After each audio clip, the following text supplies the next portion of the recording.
Setelah diluluhlantahkan Belanda, rakyat Kumai, Kota Waringin Barat tetap berdiri tegak menyisikan lengan baju untuk mengusir penjajah dari bumi Marunting, Batu Aji. Apa saja yang mereka lakukan? Berikut liputannya untuk Anda.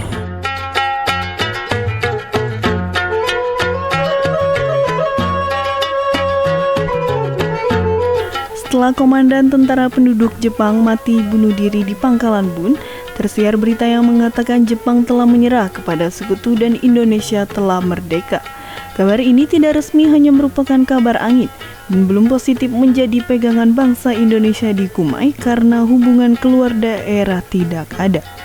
Selanjutnya, tanggal 6 September 1945 untuk pertama kalinya di Kumai, sangsaka merah putih dinaikkan dan dikibarkan dengan diiringi lagu kebangsaan Indonesia Raya.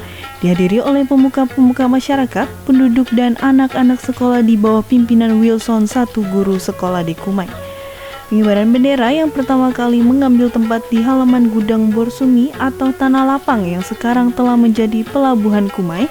Kira-kira 1 minggu kemudian, tiba sebuah kapal perang sekutu yang memakai bendera berkebangsaan Australia di pelabuhan Kumai untuk menawan tentara dan orang sipil Jepang. Ikut dengan tentara sekutu ini, seorang mata-mata Nica yang ingin tahu keadaan daerah Kumai dan sekitaran Kota Waringin. Dialah yang mula-mula mengadakan provokasi dengan mengatakan bahwa pemimpin-pemimpin bangsa Indonesia di Jawa seperti Soekarno-Hatta, Haji Agus Salim, Syahrir, dan lain-lain telah mati dibunuh Jepang. Dan sekarang yang berkuasa adalah Nica, yaitu pemerintahan yang akan membalikan kekuasaan Hindia Belanda ke Indonesia. Sekembalinya kapal perang sekutu ini turut ditawan seorang pemuka bangsa Indonesia di Kumai bernama Haji Muhammad Qasim yang dibawanya ke Banjarmasin. Tidak berapa lama tiba pula di Kumai sebuah perahu layar golekan yang bernama Tanjung Semarang. Dan dalam perahu layar ikut seorang bernama Haji Abdullah Mahmud yang biasa dipanggil dengan nama Ujang Abdullah. Dari Haji Abdullah Mahmud inilah rakyat di Kumai baru mengetahui bahwa Indonesia dan tanah airnya telah merdeka berdasarkan proklamasi tanggal 17 Agustus 1945 di Jakarta yang diumumkan oleh Soekarno-Hatta. Keesokan harinya, 4 orang pemuda dari Kumai dengan memakai lencana merah putih di bajunya diutus ke Pangkalan Bun untuk membicarakan soal ini kepada Sri Sultan Kota Waringin. Karena Sri Sultan dalam keadaan sakit, maka urusan ini tidak mendapat keputusan. Hanya yang mengakui gerakan kemerdekaan Republik Indonesia adalah Pangeran Arya Ningrat, kepala distrik di Pangkalan Bun. Sehari kemudian di Kumai dibentuk Komite Penyokong Kemerdekaan Republik Indonesia yang pengurus-pengurusnya diambil dari cerdik pandai, alim ulama, dan pemuda-pemudi bangsa Indonesia di Kumai. Untuk menjamin kekuatan Komite Penyokong Kemerdekaan Republik Indonesia di Kumai, dibentuk pula Barisan Angkatan Muda Bersenjata untuk menjamin keamanan daerah. Pada tanggal 14 Oktober 1945, bertempatan di depan Masjid Jami Kumai, diadakan rapat besar yang dihadiri oleh rakyat Kumai yang waktu itu masih berstatus kampung. Rapat itu mengambil keputusan penting, yakni mendukung sepenuhnya proklamasi kemerdekaan Republik Indonesia dan berdirinya di belakang Soekarno-Hatta dalam menegakkan mempertahankan Republik Indonesia merdeka. Komite Penyokong Kemerdekaan Republik Indonesia ini bertempatan di gudang almarhum Bapak Busra bin Cisili sebagai kantor dan Angkatan Muda Bersenjata bermarkas di gedung rumah sekolah lama depan Masjid Jami Kumai. Dalam barisan Angkatan Muda Bersenjata ini bergabung semua unsur pemuda, orang tua, alim ulama, dan orang biasa. Tak lama berselang, di pelabuhan Kumai kedatangan kapal Hapguan membawa 13 orang tentara Belanda di bawah pimpinan opsir yang bernama Van der Vlok. Ia pura-pura ingin berdagang dan membawa gula pasir dan lain-lain. Akan tetapi, yang sebenarnya ia ingin menjajah kembali ke daerah Kumai.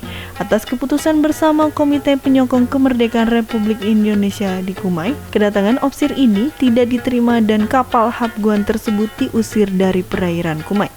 Selanjutnya tiba rombongan pejuang asal Kalimantan Barat di bawah pimpinan Bung Kadir, Yusuf Mubarak, dan Murni Gapar yang menyelamatkan diri dari perairan Kumai karena digempur tentara Nica di daerahnya. Atas petunjuk rombongan pejuang asal Kalimantan Barat, organisasi perjuangan di Kumai diperbaiki dan dirombak.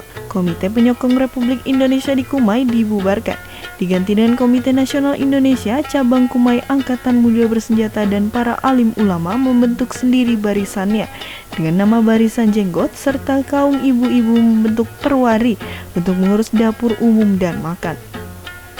Setelah perombakan organisasi perjuangan, maka Komite Nasional Indonesia Cabang Kumai menempati Rumah Syah Bandar sebagai kantornya. Sedangkan TKR setelah dibentuk oleh Murni Gapar menempati kantor gudang pabrik bakau bekas milik Jepang.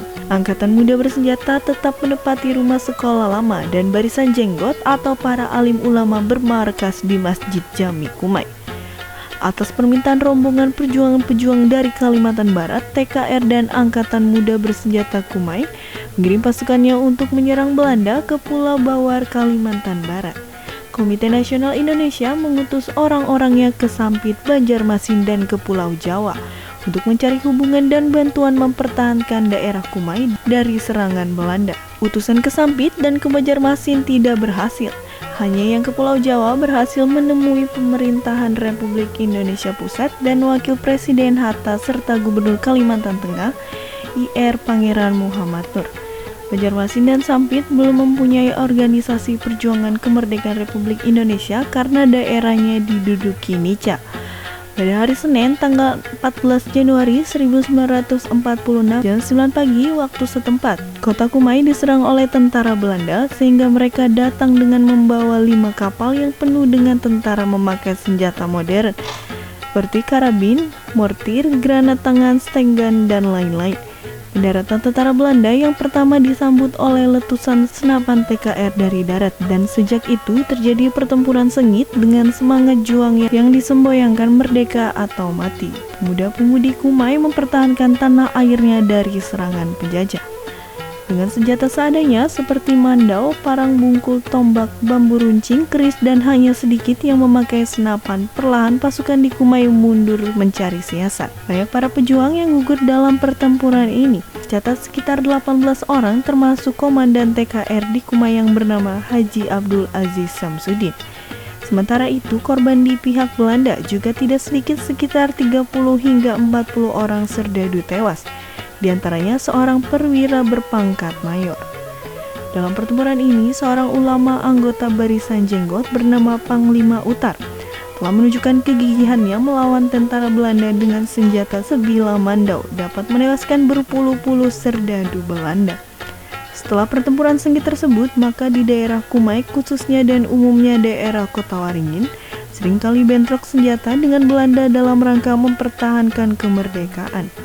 Seorang gerilyawan bernama Sahari bin Dahlan telah menyergap tentara Belanda di Pal 2 Pangkalan Bun, daerah Madorejo sekarang, yang sayangnya pejuang Sahari bin Dahlan gugur dalam penyergapan ini.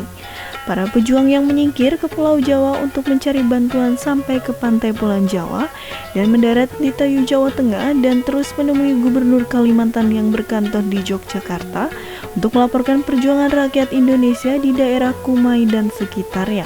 Mereka mendapatkan sambutan luar biasa dari Gubernur Kalimantan.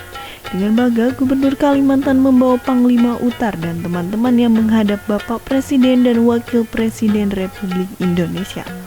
Presiden mengucapkan terima kasih atas perjuangan yang telah dilakukan oleh pejuang-pejuang kemerdekaan Republik Indonesia di Kumai.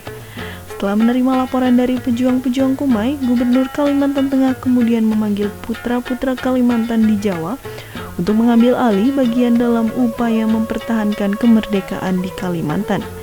Untuk pertama kalinya dikirim ke Kumai, Kalimantan, pasukan yang berasal dari Kesatuan BPPRI dan Pesindo Surabaya di bawah pimpinan Husin Hamzah sebagai komandan.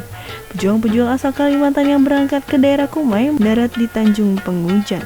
Atas kedatangan para pejuang ini, maka pejuang di Kumai bergabung dan bergerak untuk menyerang Belanda dengan memakai basis di Teluk Bogam.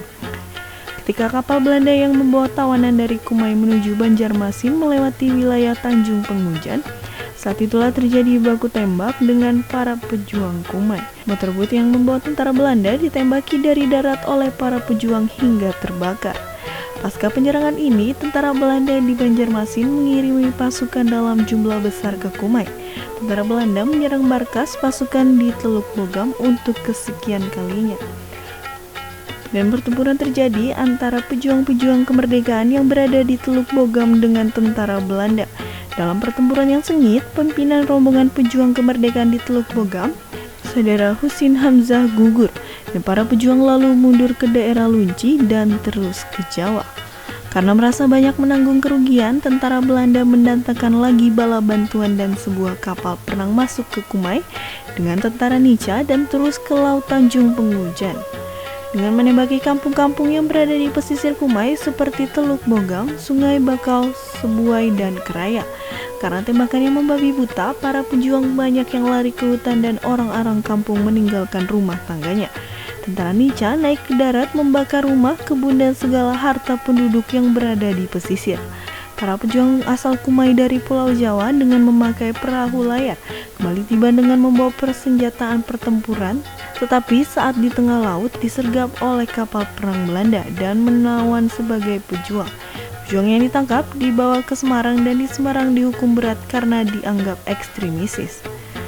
Terakhir, setelah menerima kedaulatan secara resmi, para pejuang kemerdekaan di bawah pimpinan Bapak Letnan Burhan Seniman dari Banjarmasin tiba di Kumai. Selanjutnya, para pejuang yang bermarkas di Natai, Cina, Kumai bergabung ke TNI Angkatan Darat dan yang lainnya pulang ke halaman masing-masing. Demikianlah riwayat singkat perjuangan masyarakat di Kumai dan sekitarnya pada masa perjuangan fisik mempertahankan kemerdekaan.